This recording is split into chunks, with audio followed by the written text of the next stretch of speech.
Pues buenos días, tardes o noches, en función de cuando nos vean.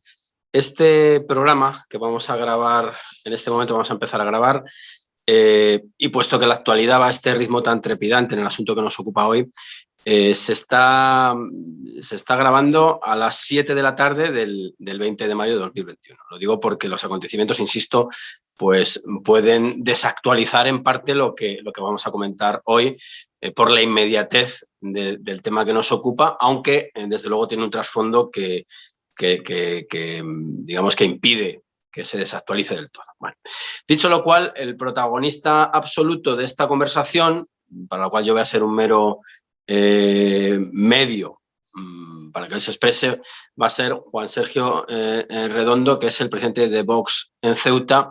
Es una persona pues gran conocedora, como nuestros espectadores pudieron observar en el que ocurre en Ceuta, que grabamos hace unos meses, de la historia de esa ciudad y de toda la problemática que la envuelve en el norte de África, toda la problemática que envuelve a las posesiones españoles, a los territorios españoles en el norte de África, que no otra cosa es Ceuta. Entonces, bueno, lo primero, muchas gracias, Sergio, por acceder a este programa, porque me consta que llevas 3-4 días de una actividad frenética y sé que es un esfuerzo pues hacer un huequito en tu agenda. Así que, bueno, primero, muchas gracias. Muchas gracias a vosotros, Iván, por invitarme a vuestro programa.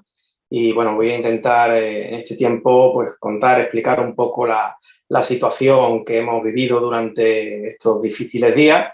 Y bueno, tener algo de conocimiento a todo lo que se ha producido y por qué se ha producido, ¿no? Y sobre todo, eso es.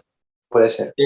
Entonces, en la ocasión anterior explicamos más o menos, ¿no?, la trayectoria histórica que ha seguido la ciudad de Ceuta. Yo remitiría, insisto, a los espectadores a ese teatro crítico. Y ahora la pregunta obligada es que nos expusieras los antecedentes de la situación concreta de invasión a la que hemos asistido en estos últimos días. Una invasión que no es de carácter militar, pero que no deja de serlo por cuanto se ha sabido que hay una planificación y un consentimiento de las fuerzas del orden marroquí para que se traspase de manera ilegal la frontera española. Entonces, ¿podrías contextualizar lo que ha ocurrido justo antes de esa penetración de hombres marroquíes en su mayoría, de jóvenes marroquíes además? Bueno, sí, nosotros esto es algo que ya veníamos advirtiendo desde hace muchísimo tiempo. Es algo, desde luego, que en Vox pues, intuíamos que podía pasar en cualquier momento y era porque la actitud de Marruecos en relación con la ciudad de Ceuta, con la ciudad de Melilla y recientemente, por ejemplo, con las Islas Canarias, pues siempre ha sido una actitud de hostilidad y una actitud en el sentido de querer, de una forma u otra, llevar a España siempre contra las cuerdas, producir el colapso de estos territorios con un fin definitivo, que es anexionarse estos territorios a su país, al reino de Marruecos. Esto simplemente es un paso más. Se quiere presentar como una especie de crisis humanitaria, de crisis de inmigración, pero nosotros lo hemos dicho desde el principio, no es tal crisis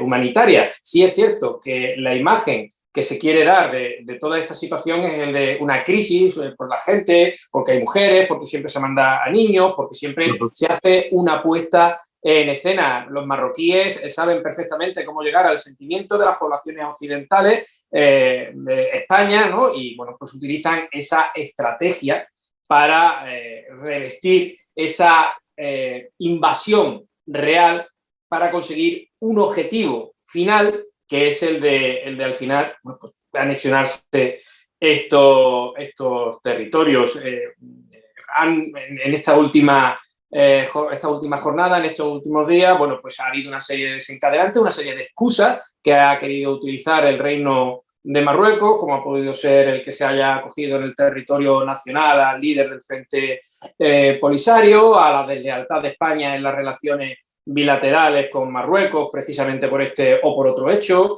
En general siempre hay una excusa, pero el fin siempre es el mismo, ¿no? El de desequilibrar la situación poblacional en estos territorios precisamente, bueno, pues para acabar anexionando. Por eso hablamos de una invasión.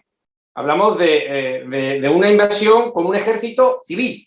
La diputada nacional lo ha manifestado y lo ha descrito de esa manera. Un ejército civil que busca ese fin, el de anexionarse un territorio, pues por ese desequilibrio que se produce o esa entrada masiva de población. Esta situación ha llamado la atención precisamente por haberse producido en un corto espacio de tiempo de manera masiva. Han entrado en cuestión de días más de 10.000 personas. Pero no es algo que no se haya venido produciendo cuando teníamos la frontera abierta. Ahora quizá el hecho por el tema de la pandemia, tener la frontera cerrada, bueno, pues ha hecho que esta situación sea mucho más visual en el sentido de concentrada en un corto espacio de tiempo y ante la dejación de funciones por parte de Marruecos. Pero esta situación de entradas continuada de población marroquí a través de la frontera de Ceuta, cuando la frontera estaba abierta, era algo habitual. Todos hemos podido ver las imágenes esas del portero, de miles de personas entrando a los polígonos que estaban adosados a la zona fronteriza, y que muchos de ellos entraban, pero al final no salían.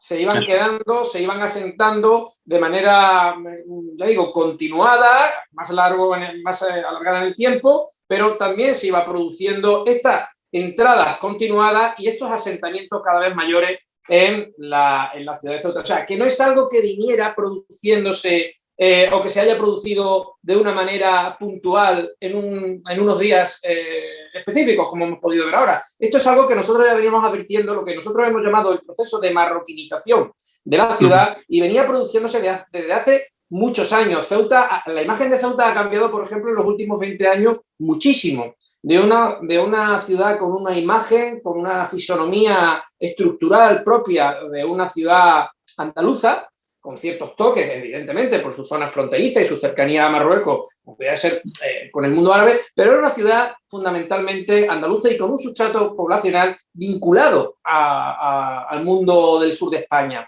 En 20 años esa situación ha ido desapareciendo y nos hemos ido encontrando con estructuras propias de una ciudad fundamentalmente marroquí, con elementos culturales profundamente marroquíes. O sea, cada vez se iba alejando más de esa fisonomía, de esa forma de vida propia de la España o del sur de España, en este caso de la España, Andalucía, ¿no? Que es de donde se compone fundamentalmente esa población que a lo largo de los siglos ha ido generando la población de la ciudad de Ceuta. Eso se acaba, se cierra la frontera y en cierto modo esa población que a lo largo de los años se ha ido asentando se queda aquí en territorio, pero también hay un hecho muy significativo en esa población que ha ido pasando en estos 30, 40 años. Vamos a hablar también un poco de finales de 1975, del régimen de Franco, la población de origen marroquí que está asentada en la ciudad de Ceuta puede rondar en torno a las 10, 12.000 personas. Hay un proceso de aumento que va a confluir en un hecho muy concreto que fue el proceso de nacionalizaciones masivas que lleva a cabo el gobierno de Felipe González, que tiene un efecto llamada muy importante porque se dan nacionalidades sin realmente tener un control real de la población de origen marroquí que se asienta en las ciudades de Ceuta y de Melilla. Hace ese efecto de llamada y al final se acaban otorgando nacionalidades a gente que es que ni siquiera residía en Ceuta, sino que entra en poco tiempo, se afinca en la ciudad y automáticamente se le da una nacionalidad española. Como digo, eso va de manera continuada, pero como en los últimos 20 años, que es lo que quería decir, en los últimos 20 años sí que es cierto que se ve con mayor claridad. Vamos al punto del cierre de la frontera, esa situación se corta. Esas entradas paulatinas de población de origen marroquí y esos asentamientos que se van produciendo en la ciudad de Ceuta se corta, y hay mucha parte de esa población que, aunque se supone está censada o está empadronada o tienen un caso de nacionalidad española, se supone que está en Ceuta, pero vive en Marruecos. Sí, Hace su vida, se desarrolla y tal. Pues esa situación se corta con el cierre de la frontera. Y el cierre de la frontera impide también esa fórmula que venía llevándose a cabo desde Marruecos, desde el gobierno marroquí, de ir penetrando paulatinamente ese concepto a medio largo plazo, como decía Hassan II en alguna de sus declaraciones, de que cayera la fruta madura en relación con el Sáhara.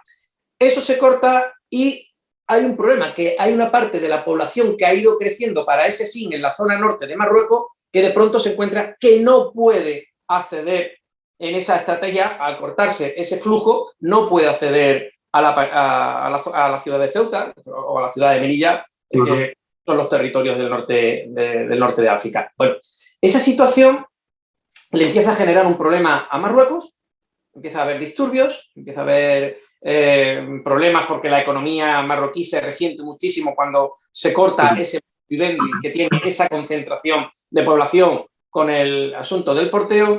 Y Marruecos empieza a ver que tiene que conseguir de alguna forma que esa población se mueva, salga, no se quede concentrada porque le está generando ya o le está empezando a generar problemas. Y ahí es un poco cuando tiene que empezar a aprovechar la coyuntura para darle salida. Y este asunto como digo, de la justificación del tema del Frente Polisario, del asunto del Sáhara, es un poco también una justificación para dar salida a esa población y bueno, pues adentrar en la población en las poblaciones de Ceuta y Melilla, en este caso Ceuta es la que ha sido más perjudicada, pues que aparezca esa población que entre de manera masiva en el territorio de la ciudad de Ceuta, porque sí es cierto que habrá una parte, como están informando desde las autoridades de la ciudad, del gobierno de la ciudad de Ceuta, que se está marchando, que se va a repatriar a Marruecos, pero habrá otra parte que en una entrada masiva como esta de más de 10.000 personas, que no va a volver a salir o que va a ser muy complicado volver o devolverla al Reino de Marruecos. Ya es una forma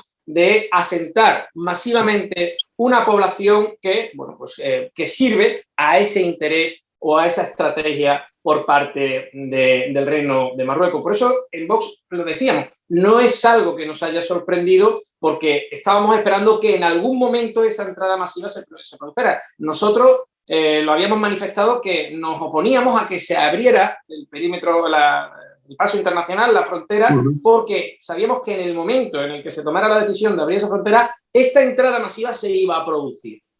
Entonces nosotros, una de nuestras negativas y de nuestros posicionamientos en materia de frontera era que no se abriera la frontera porque esta entrada masiva se tenía que producir sí o sí. A medida que se iba alargando la situación, más insostenible se iba haciendo también en el territorio marroquí, y al final, con una justificación, pues han tenido que darle salida a toda esa población que hemos visto que se ha ido afincando.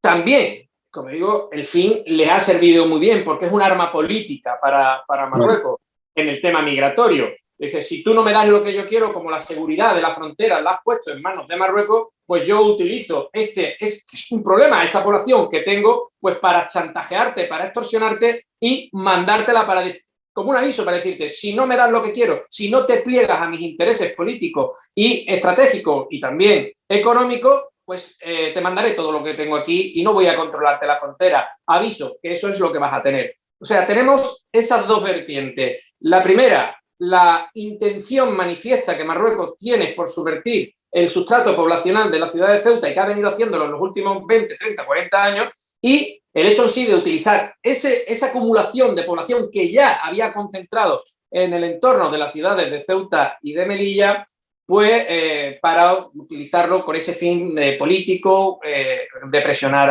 al gobierno de España. Bueno, yo creo que está muy bien explicado, ¿no? Esa especie de colapso que había ahí, que de algún modo se ha roto en cuanto ha habido una excusa. Yo te haría una pregunta, porque todo el mundo al ver lo que ha ocurrido estos días, o lo que está ocurriendo, porque es verdad que está ocurriendo todavía, y de hecho yo bajaré el martes y podré verlo y estaré encantado de verificar sobre el terreno la realidad, ¿no?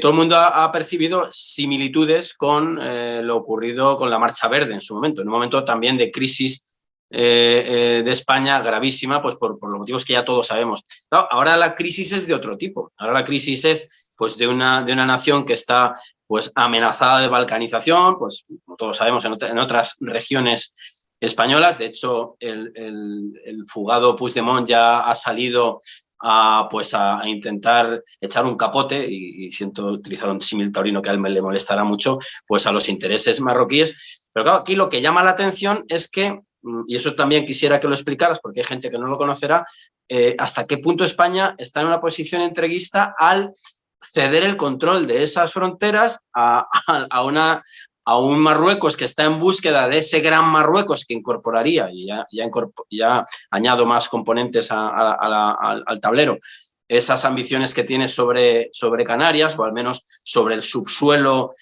subacuático de Canarias con me parece que es Telenio, lo que hay ahí abajo, y por supuesto Ceuta y Melilla. Hay una serie de similitudes por cuanto es un flujo poblacional, en este caso, como tú dices, más dosificado, más filtrado, pero claro, en este caso nos encontramos además con ese dinero que se les da para contener esa avalancha o esa posible avalancha, pero que nos convierte casi pues en un estado que está bajo la tutela o que cede sus fronteras a otro que ya deliberadamente tiene en algunos de sus mapas, como bien es sabido con aquella famosa foto que se hizo Zapatero dando una prueba más de su irresponsabilidad, pues que tiene ya incorporados a esos mapas, de momento fantasiosos, a estos enclaves, ¿verdad? A mí me parece un verdadero suicidio por parte de España entrar en ese juego de ir comprando seguridad al enemigo. Es curiosísimo, ¿no? No sé qué puedes tú decirnos al respecto, porque además es que esto ha coincidido con el desbloqueo de 30 millones de euros otra vez, y tenemos el precedente de los famosos todoterrenos, aquellos regalados, en fin, es una cosa verdaderamente, a mi juicio, completamente suicida, pero vamos, tú que eres el experto que podrías decirnos al respecto de diferencias y similitudes con la Marcha Verde, y luego análisis de la responsabilidad o irresponsabilidad de estas medidas que se han tomado últimamente. Sí, bueno, las similitudes con respecto a la Marcha Verde tienen un punto base. Las relaciones en el mundo musulmán, que se conforman los estados que tienen una raíz política, social y religiosa de ámbito musulmán, están basadas en las relaciones de poder y de fuerza. Uh-huh. En el mundo musulmán, si no existe el concepto de relaciones de equilibrio o las relaciones internacionales no se diseñan como podemos analizarlas o definirlas en el contexto occidental, europeo o en general del mundo occidental. Hay unas relaciones de fuerza y cuando los estados son conscientes de la debilidad del vecino, del vacío de poder del vecino, uh-huh, pues ellos ocupan ese vacío imponiendo sus condiciones políticas, económicas, sociales, en general las relaciones de política exterior. Si observamos la actitud de Marruecos en 1975 con su Marcha Verde sobre el Sáhara español y el proceso que ha empezado y que ha explotado de manera evidente y manifiesta en el año 2021 en Ceuta, podemos analizar que son muy similares desde ese vacío de poder en el Estado español. Eso en 1975 el vacío de poder era no había un gobierno porque el jefe del Estado, en ese momento, el general Franco, estaba agonizando. Eso es. Por la forma política del Estado, con una dependencia absoluta de las decisiones, de las últimas decisiones que tenía que tomar el jefe del Estado, que era el que concentraba todo el poder político y el poder ejecutivo, pues también coincidió pues, 2 años antes con la muerte del almirante Carrero Blanco. O sea, pues asesinato. No hay un asesinato, efectivamente, por parte de la banda terrorista ETA.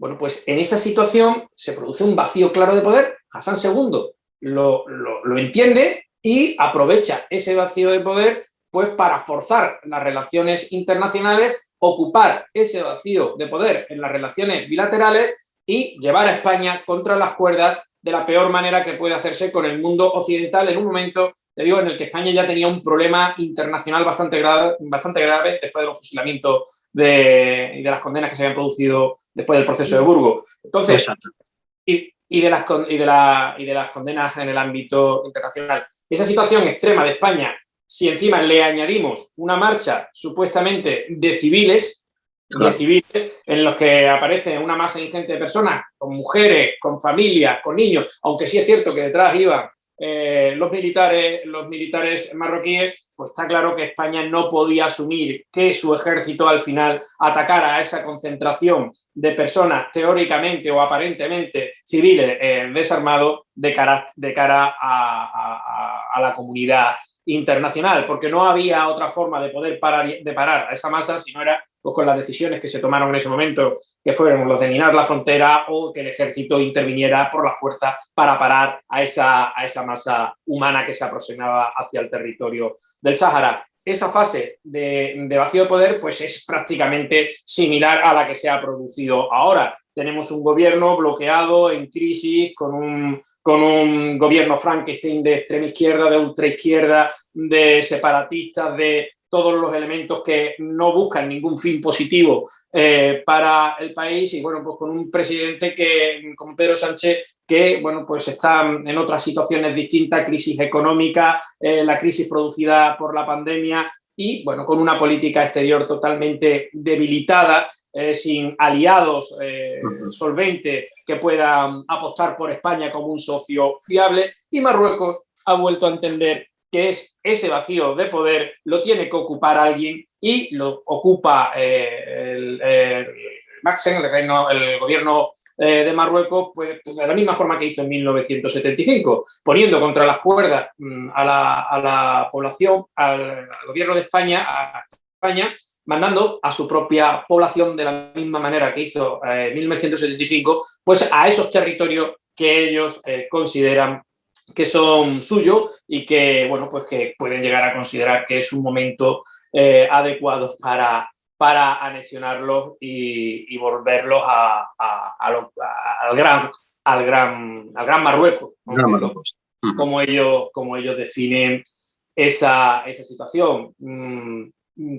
Esa es la realidad en la que se produce toda esta situación de Marruecos. Ellos detectan perfectamente esas debilidades y buscan directamente forzar a España pues para que bueno, pues consiga sus objetivos, que es, insisto, es que esto es muy claro, es que el objetivo de Marruecos al final es el de anexionarse los territorios. O sea, Marruecos... Sí, sin duda, sin duda. No hay otro. Podemos intentar darle muchas explicaciones políticas, sociales, económicas, pero Marruecos busca un objetivo final, que es anexionarse los territorios que él considera que forman parte de ese concepto imaginario del Gran Marruecos y sabe que tiene que haber algún momento en el que quien ocupa, según ellos, ese territorio tiene que flaquear, marcharse y ellos pasar a ocuparlos. Esa es la realidad. Ellos no han, en ningún momento han renunciado, como a lo mejor sí se puede ver que España hace con Gibraltar, que no tiene una política concreta de reclamación continua, se dedica a negociar, da por sentado de que Gibraltar siempre va a ser, algunos gobiernos dan por sentado que Gibraltar siempre va a ser inglés o que no va a retornar nunca. En esa situación, Marruecos no da por sentado eso. Él sabe que puede tardar 5, 10, 15, 20, 50, 60, 70, da igual. Él sabe que tiene que aprovechar o que tiene que buscar el momento en el que al final España pues, se encuentre en una situación débil y extrema y acabe de alguna forma anexionándose ese territorio. Sí, yo te quería decir que en ese sentido, recogiendo un poco el hilo de tu argumentación, tú has hablado del actual presidente del gobierno, de la estructura de este gobierno que explica muchas cosas. evidentemente dentro de los apoyos de Pedro Sánchez hay, muchos de ellos estarían encantados de que eso se produjera hoy mismo. E incluso yo no sé hasta qué punto estarían encantados de que se produjeran o que se llevara a máximos los intereses de los hombres coranizados, cuya frontera podría pasar de Gibraltar hacia arriba. Eso no es ninguna... probablemente no lo veamos, pero es desde luego el proyecto de muchos. Y de hecho incluso... si ya nos metemos en otros terrenos, hasta el proyecto de Blas Infante iba por ahí, una reislamización de la península, ¿no?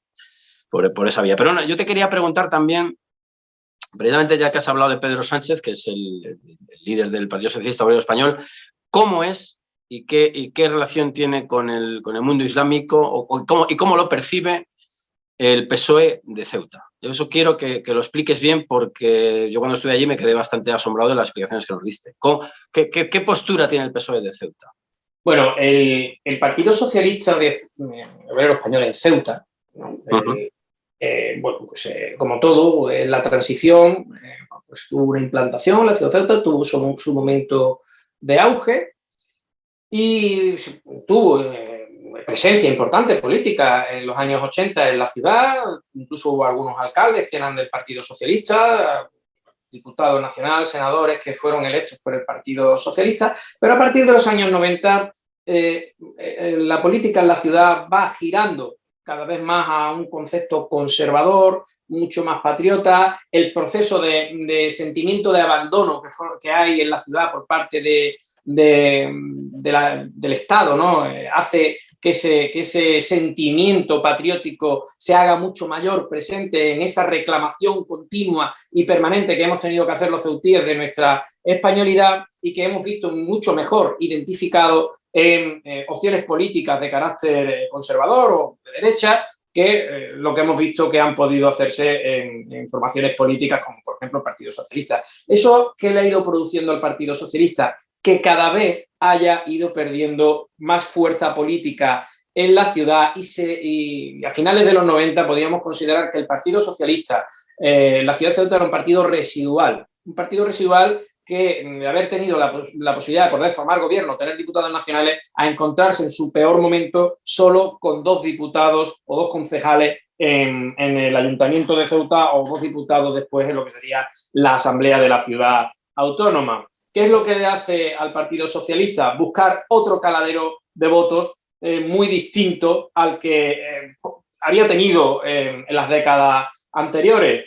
¿Y qué es dónde está ese caladero de votos? Bueno, pues un poco en aquellos a los que se le otorgaron las nacionalidades en 1985, que psicológicamente se vinculan a ese Partido Socialista precisamente en agradecimiento por esas nacionalidades que se dan en tiempos de Felipe González, a sectores de alguna forma más desfavorecidos, la población musulmana de la ciudad a tener menos nivel económico, formativo, bueno, pues siempre ha sido quizás la más propensa a un discurso del carácter que podía representar en esos momentos el Partido Socialista, y en la necesidad de buscar esos caladeros de votos en esa creciente e incipiente población musulmana que iba apareciendo en la ciudad, el Partido Socialista en Ceuta iba cambiando y modificando su discurso para adaptarse a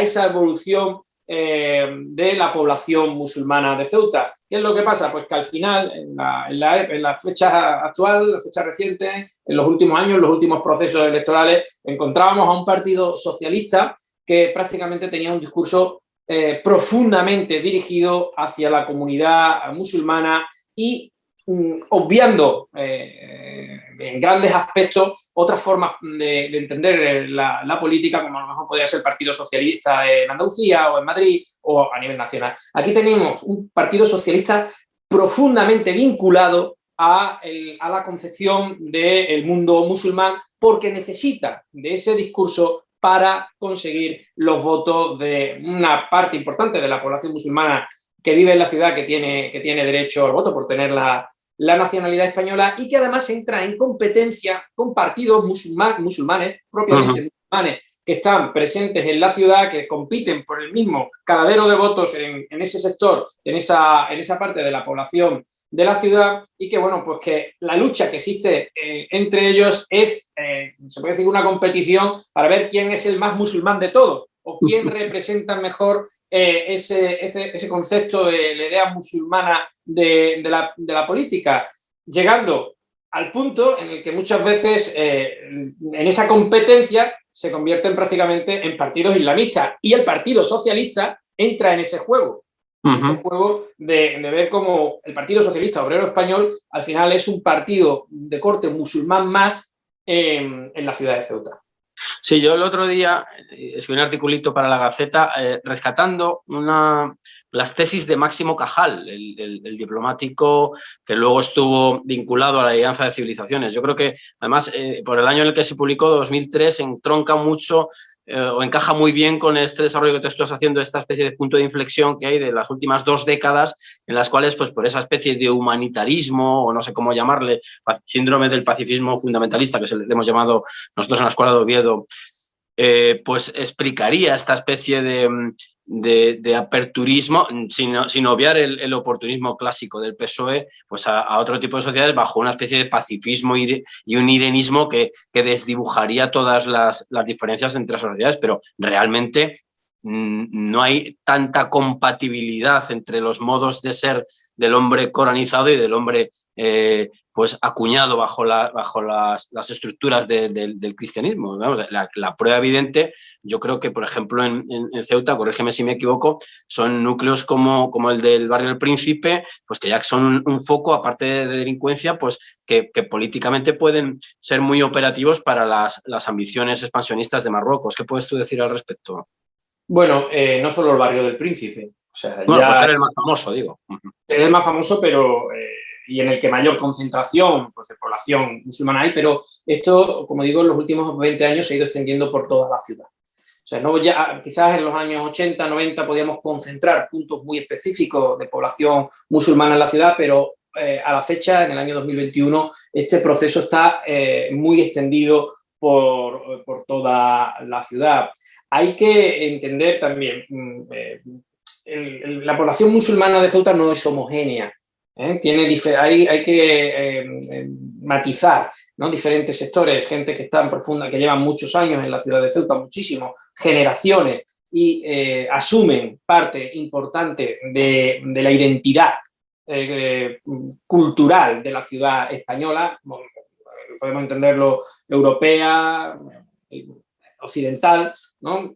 Bastante desmarcada o desvinculada del modo tradicional de vida marroquí o muy influido por el concepto musulmán, sin dejar de ser musulmanes, pero que están totalmente integrados en ese concepto de vida de la ciudad europea, occidental, profundamente cuadrada en la identidad española. Es un sector que ha estado muy presente. Las entradas masivas de población a partir de los procesos de nacionalización del año 85, en el que se va aumentando y se va rompiendo ese equilibrio poblacional que existía entre la principal comunidad española cristiana, era la mayoritaria en la ciudad de Ceuta, y va apareciendo la población, creciendo paulatinamente la población musulmana, va haciendo que la población musulmana, al ir creciendo, tenga menos necesidad de integrarse en el modelo de vida occidental.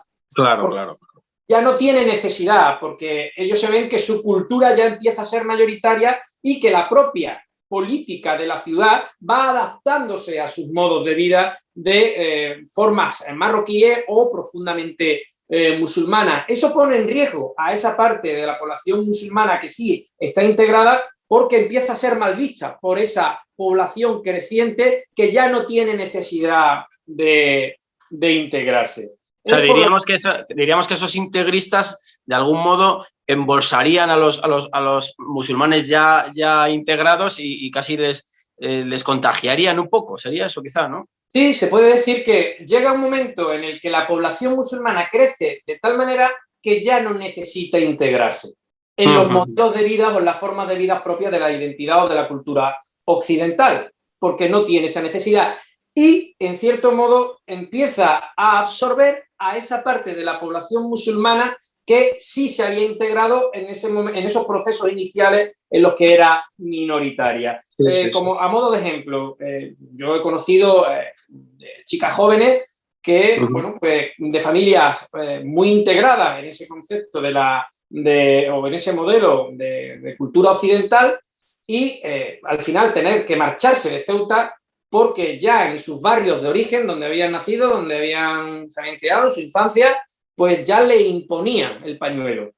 Claro. Ya estaba mal visto que fueran con la cabeza descubierta, ya tenían que llevar el pañuelo, ya tenían que llevar mayor observancia de la religiosidad, ya si se le veía con alguna forma atuendo o formas propias de vestimentas del mundo occidental, ya eran recriminadas por los clérigos o por gente vinculada al mundo musulmán en su barriada, y ya se les hacía una vida incómoda, una vida que al final, por propia cotidianidad o propia incluso supervivencia, pues te hacía que al final, sin haber asumido o no querer asumir ese modelo marroquinizador o musulmán, pues te acabaras adaptando a ello y te tuvieras que acabar poniendo el pañuelo o llevar una estricta observancia de la religiosidad musulmana, cuando antes no era así. En este caso lo sé porque nos lo han contado, porque han venido y nos han manifestado en muchas ocasiones esa dificultad que muchas personas, y en este caso chicas jóvenes,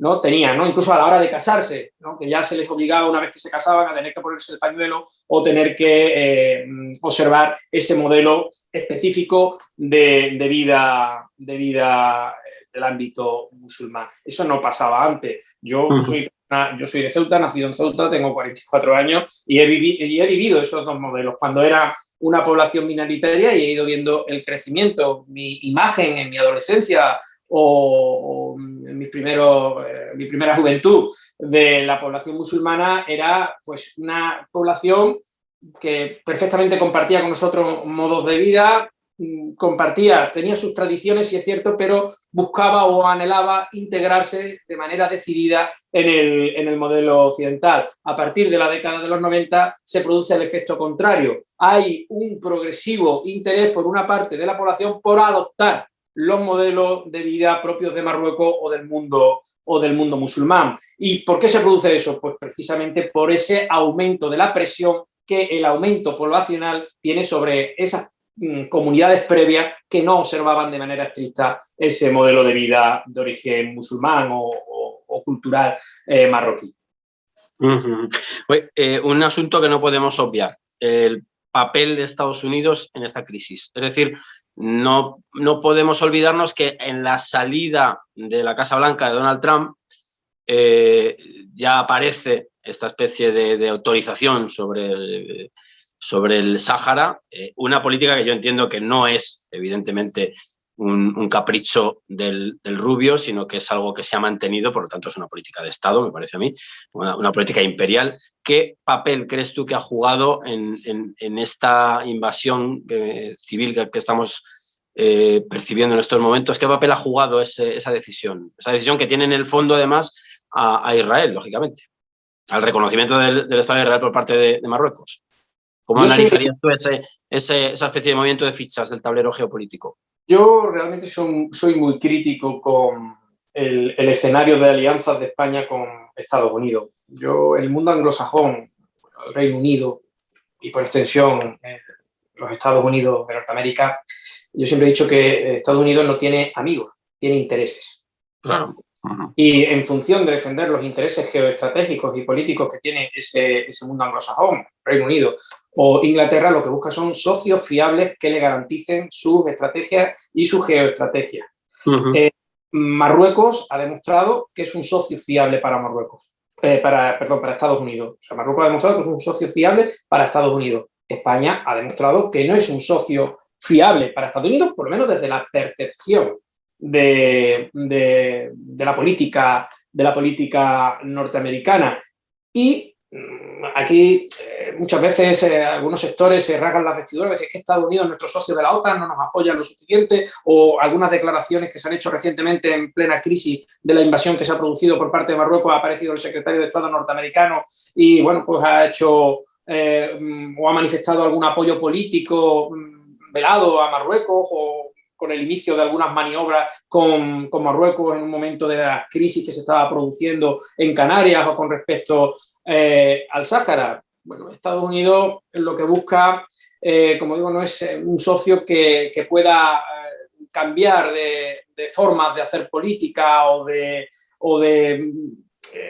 estrategia regional. Lo que busca es un socio que continúe firme en la política de alianza o de estrategia en el Atlántico que tiene y en la zona mediterránea que tiene Estados Unidos. Y Marruecos sí ha demostrado durante muchísimos años que ha sido un socio fiable para Estados Unidos, que se ha plegado a las políticas geoestratégicas y estratégicas de Estados Unidos en el Magreb, y por lo tanto Estados Unidos no va a prescindir de un apoyo directo y continuo a quien realmente garantiza sus intereses en la región, pues por otro que sí, es un socio estratégico en una alianza de otras naciones, pero que bueno, que baila en función del gobierno, del color del gobierno que tenemos en ese momento, incluso con algunos gobiernos que han sido verdaderamente ofensivos, no ya solo para la política estratégica de los Estados Unidos, sino para los propios políticos y para los propios presidentes de los Estados Unidos, algo que los Estados Unidos, pues en su chauvinismo político, pues una cuestión bastante grave.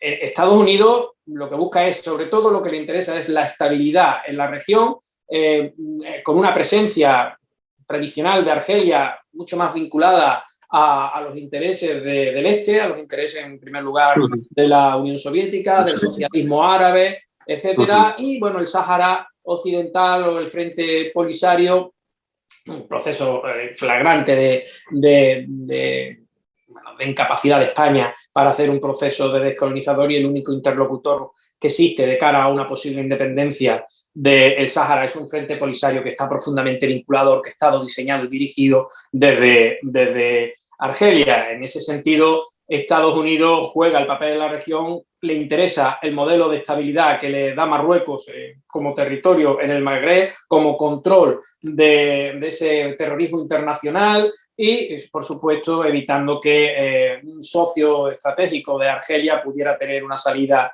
al Sáhara. Estados Unidos no va a poner en riesgo esa firme y ese socio firme que tiene en Marruecos, pues por apoyar a España, que bueno, no demuestra ser muy fiable en la región. Muy bien, pues yo te haría casi ya una última pregunta, de difícil respuesta, claro. ¿Qué hacer? ¿Qué se puede hacer pues para garantizar la españolidad de Ceuta, en este caso de Ceuta, de Melilla, pues serían, me imagino que medidas análogas? Pasan por una mayor presencia del ejército, por militarizar la frontera probablemente, pero ¿qué medidas más podrías tú sugerir como conocedor de esta realidad? En ese sentido debo decir que tengo una idea clara, y por eso estoy en Vox. No negar, es la realidad. El proyecto político, el programa político que representa Vox de fortalecimiento del Estado, de mayor presencia del Estado en la ciudad, de fortalecer nuestra presencia como nación, que es capaz de defender su soberanía, recuperar ese modelo de Estado fuerte, con unas instituciones fuertes, pues evidentemente tiene que garantizar esa españolidad en ciudades, en nuestros territorios extrapeninsulares, Ceuta, Melilla, en nuestras fronteras marítimas, en las Islas Canarias, un Estado fuerte, un Estado que se hace respetar, un Estado que tiene autoridad a nivel nacional, pero también a nivel internacional, que se le escucha, que tiene socios fuertes y fiables que le apoyan. Eso al final tiene también una consecuencia en la defensa de las fronteras de la nación fuerte, en este caso de España. Yo personalmente pienso que el proyecto de Vox garantiza esa fortaleza, y que Marruecos respeta, lo he dicho, Marruecos respeta a las naciones fuertes, y Marruecos respeta cuando existe que su interlocutor también tiene fuerza, pero no solo fuerza, sino decisión para aplicar esa fuerza en la defensa de su territorio y en la defensa de sus fronteras. Creo que esa es la clave para garantizar la pervivencia de esa Ceuta española, de esa soberanía española en sus territorios norteafricanos e insulares, como puede ser en el caso de las Islas Canarias. Está claro, más España, una España fuerte, instituciones fuertes y, por supuesto, esa presencia militar en las fronteras, en nuestras fronteras exteriores, garantizan o dan esa imagen de fortaleza. Pero insisto, no solo basta con mandar el ejército a la frontera si al final solo lo tengo ahí de monigote para repartir cartones de leche y acompañar a quienes la asaltan hacia los centros de inmigrantes o de la Cruz Roja. No. Si yo tengo el ejército en la frontera es para garantizar que nadie la va a violar, que nadie la va a violentar y que nadie la va a traspasar forzadamente. Para que el ejército actúe de esa manera necesita el respaldo de un gobierno fuerte. Esa es la realidad. Un gobierno fuerte garantiza sobre el terreno y psicológicamente que el adversario se lo piense dos veces a la hora de tratarte sin respeto o, en el caso como hemos vivido en estos días, pues utilizar a su propia población pues para sus intereses políticos y ocupar Ceuta, pues en Melilla, Canarias, mandarnos pateras o hacer lo que le apetezca. Muy bien. Bueno, Sergio, pues yo creo que hemos dado una visión bastante completa del conflicto que estamos viviendo allí. Por supuesto, agradecerte que te hayas prestado a colaborar con Teatro Crítico. Creo que tendremos que volver a hablar en un futuro próximo. Mucho ánimo y a defender esa tierra que es tan española como cualquier otra. Entonces, pues nada, un abrazo y gracias. Y agradecemos a Mari, por supuesto, que se haya agilizado esta grabación también. Así que nada, un fuerte abrazo. Un fuerte abrazo y muchas gracias a vosotros.